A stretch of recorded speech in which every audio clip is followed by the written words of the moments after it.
One man who knows the dangers only too well is Aman Jabi, who was at the forefront of digital development in Silicon Valley, California for 25 years. He left when he recognized the dark side of surveillance technology, choosing instead the peace and beauty of Montana. He's an expert in facial recognition.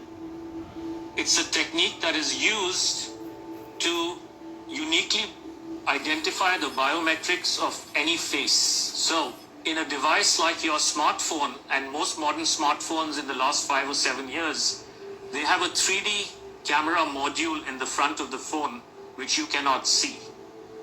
Within that module is a near-infrared projector which projects tens of thousands of dots on your face. Those dots are then distorted based on the contours and the features of your face, and there's a near-infrared camera then takes a picture of that distortion, captures it, and then reverse engineers the exact profile of your face. In the longer term, facial recognition will be used to unlock your digital identity, which is going to be a tool of control for the agendas that are coming down the pipeline. Elements of that control are already with us. Alexa, good morning. Good morning. You are never alone in your home, and this is why. All your devices at home and all smart appliances, they are all connected on a wireless network. Many of these devices will have cameras, many will have microphones, and so they are monitoring everything all the time. Your smart appliances are communicating with the smart meter and sending it real-time usage data. If there's a Ring camera also in your home, a mesh network is formed, and all your devices are being tracked within the home, its location, its usage, and all the data is going to Amazon servers.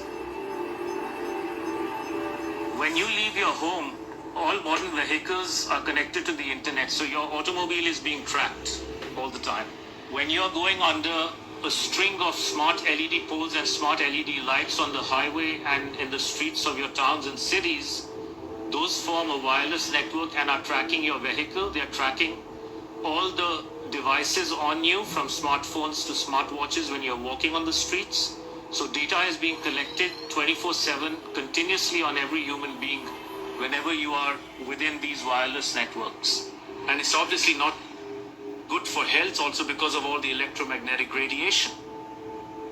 In the long term, the plan is to pretty much lock up humanity in smart cities, which is kind of a superset of a 15-minute city. They've sold all the state and local governments and countries that smart cities are about sustainability and the good of the city. But in reality, the language from the UN and WEF and their white papers is all inverted. So, air monitoring is really about limiting mobility and no car ownership. Right? Surveillance, control via LED grid is why the smart lighting is there. Water management is about water rationing, noise pollution is about speed surveillance, traffic monitoring is about limiting mobility, and then, of course, energy conservation is all about rationing heat, electricity, and gasoline.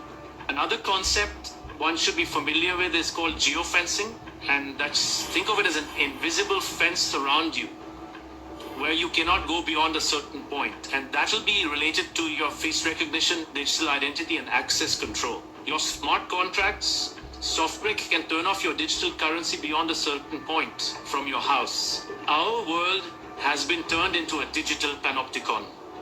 That means you can be monitored, analyzed, managed, and monetized. Surveillance capitalists are already making billions of dollars selling our information to big corporations, because this kind of detailed knowledge enables them to predict and influence our behavior.